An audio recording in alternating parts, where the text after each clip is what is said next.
afartii Febraayo ee sanadkan ayay ahayd markii duqa Muqdisho Cumar Maxamuud Maxamed Cumar Finish oo soo saaray wareegta ku saabsan in gudaha magaalada laga mamnuucay xoolaha dhex wareega lana sameeyay xarunta baadiqabadka ee dowladda hoose.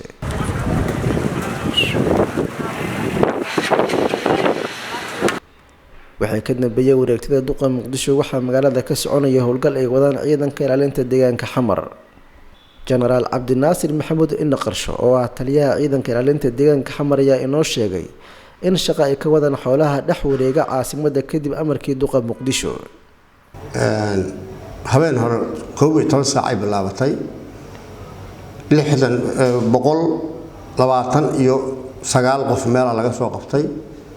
sida riboorka lagu siiyay 91 qof galinkii dambana meel laga soo qabtay adigu barqayaashii ah marka shalay isu geyn waxay noqonayaan 220 marka shalay intaasay xareeyeen ciidanku ayagoo iskaashanayaan degmooyinka ay qayb waliba ka howlgasho oo ayaguna si fiican u shaqeynaya especially waxa aad loola shaqeeyay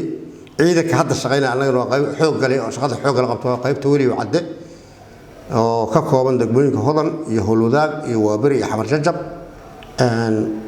shalay ilaa maanta ragga shaqada xoog leh wada oo ayagaas. halkani waa xarunta baadiqabadka oo ku taala degmada Kaaraan ee gobolka Banaadir. waxaa dhawaan yagaleelay maamulka gobolka Banaadir waxaa halkan lagu xareeyay in ka badan 500 oo neef oo la u badan. dadka ay ka maqayeen xoolaha kala duwan waxay halkan u yimaadaan inay indheeyaan xoolaha ka maqan in halkan lagu soo xareeyay. Cabdulqaadir Maxamed wuxuu ka mid ahaa dad baadigoob u galay xoolo wadada laga dhex qabtay.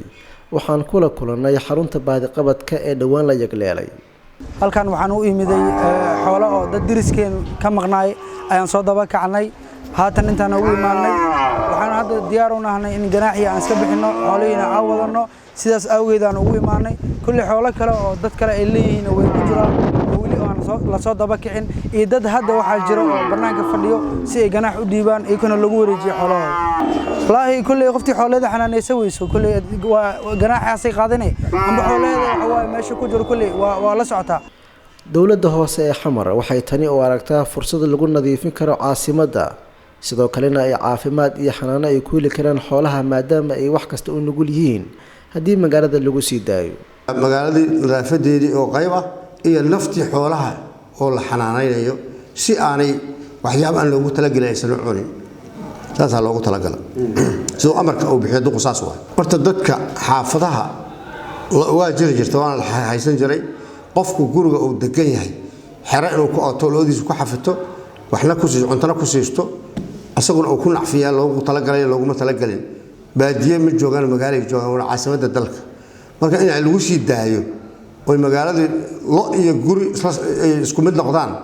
macquul ma ahan muddadii aan hawshan ku guda jirnay waxay indhuhu qabanayeen dad ka yimid goobo fogfog oo baadigoob u galaya xoolo ka maqan.